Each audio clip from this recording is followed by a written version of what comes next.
Alright, hey.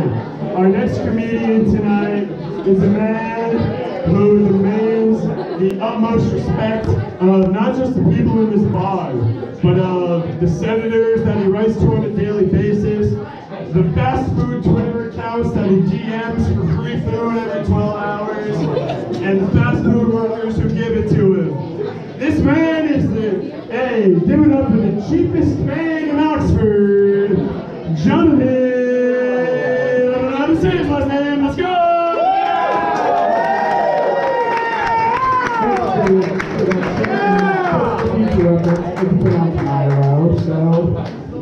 Without further ado, unfortunately, my whole life, literally everyone, and I mean literally everyone, has had to correct me whenever I said anything. I mean, I couldn't post anything on Facebook without someone commenting on my grammar since I use texting abbreviation. For instance, I thought Facebook was more informal. Well, apparently I didn't get the memo about how we're supposed to type on Facebook. Last time I checked, we didn't get grades for posting on social media. Usually, I post about what I was up to that day, and every time someone would always comment, "Yeah, I'd rather not decipher your hieroglyphics." Apparently, I didn't get the memo to download Grammarly. Also, my mom learned English as a second language, and she thinks it makes sense to correct me when I'm a native English speaker and she isn't. Your English is not good. You need to study it more. I mean, that's just like going to France and telling them that their French isn't perfect. Pardon-moi, I took one semester of French, and that's not the correct way to speak. What do you know about speaking French, you silly American? Other kids got yelled at for using bad words, well, I got yelled at for using bad grammar. Also, my dad's a native English speaker, and he didn't give two shits if I made a mistake. Apparently, during English class, all my classmates learned the rules of the English language, is when I just learned how to randomly generate words, and it just somehow makes sense to me. It's like good grammar and bad grammar are two completely different languages. I was walking down the street one day and I wanted some coffee, so I asked the next person I ran into, "Yo, where's the coffee shop?" And they look at me like, "Eh?" Just then, someone else comes up to them and asks them, "Pardon me, wouldst thou mind terribly if I troubled thee for the whereabouts to a gathering where commoners consume from caffeinated beverages containing sugar, cream, and caramel?" He then responds immediately to the other guy, and I decided just to follow him so I could get some coffee. Personally, I thought these translated to, "Where can I get a caramel macchiato?" But apparently not.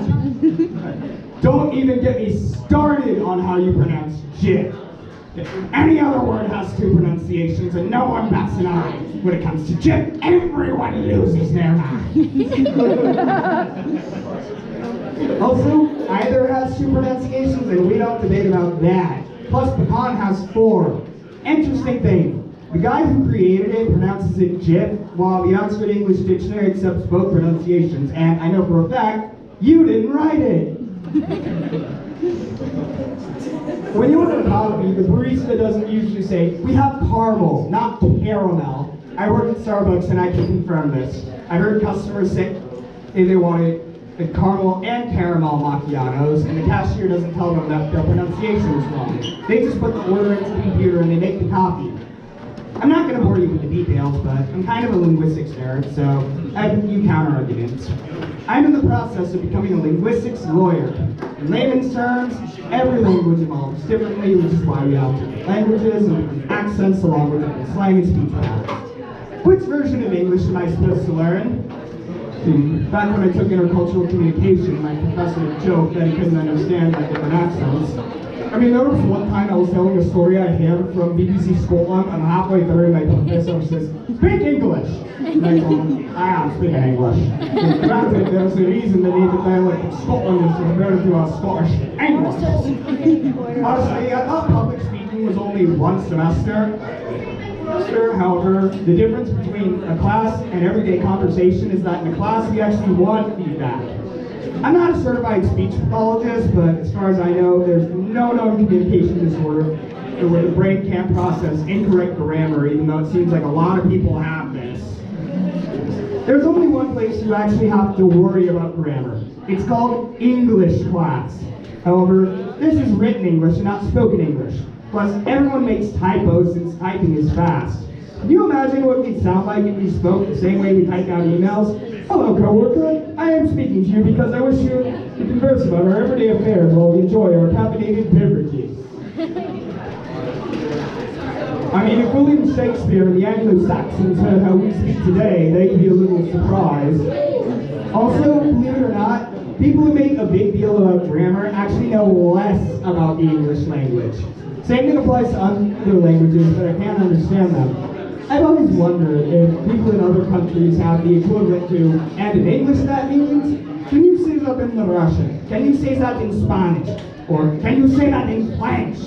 Funny story, my freshman year in high school, my Spanish teacher said she met someone who was French, and she asked him if he spoke English, and he says, "No, I only speak French."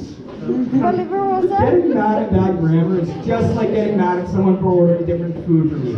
Are you kidding me? You ordered the mozzarella sticks, why didn't you order the wings?